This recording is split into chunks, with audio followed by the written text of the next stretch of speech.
গত 18 জুলাই 2026 খ্রিস্টাব্দ আনুমানিক রাত 11:30 ঘটিকায় আমাদের কালকিনি থানায় একটি সংবাদ আসে।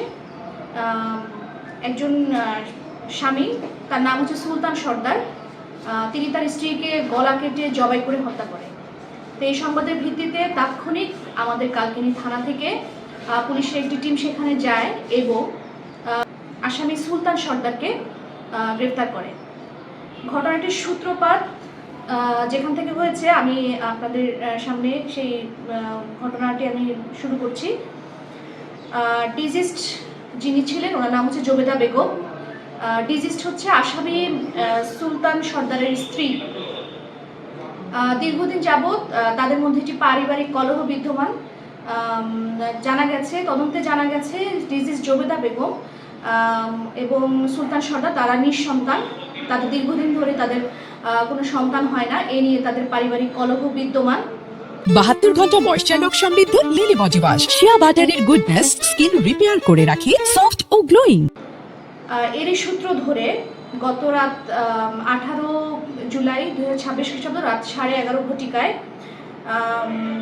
সুলতান সর্দারের বসত ঘরে পারিবারিক কলহের কারণে সুলতান সর্দার তিনি একটি ধারালো দা দিয়ে ডিজিজ জবেদা বেগমকে গলা কেটে জবাই করে হত্যা করেন।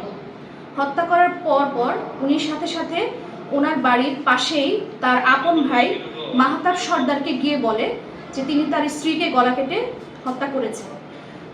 তাৎক্ষণিক এলাকার লোকজন এসে জড়ো হয় এবং তার ভাই তাদের বলে যে তিনি তার ভাই সুলতান সর্দার তার স্ত্রীকে গলা কেটে জবাই করে হত্যা করে। এলাকাবাসী, স্থানীয় যারা আছেন তারা তৎক্ষণাৎ তাকে আটক করে রাখেন এবং কালকিনি থানা পুলিশের কাছে সোপর্দ করেন। যে ধারালো দা দিয়ে ডিজিস্টকে জবাই করা হয়েছে সে দাটি আমরা জব্দ করি এবং সাথে সাথে আসামির পরিহিত রক্তমাখা লুঙ্গি আমরা জব্দ করি।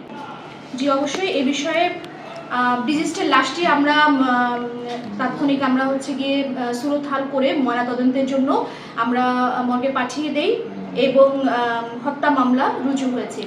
বাদী যিনি ডিজিস্ট জবেদা বেগম, তার ভাই হচ্ছে বাদী।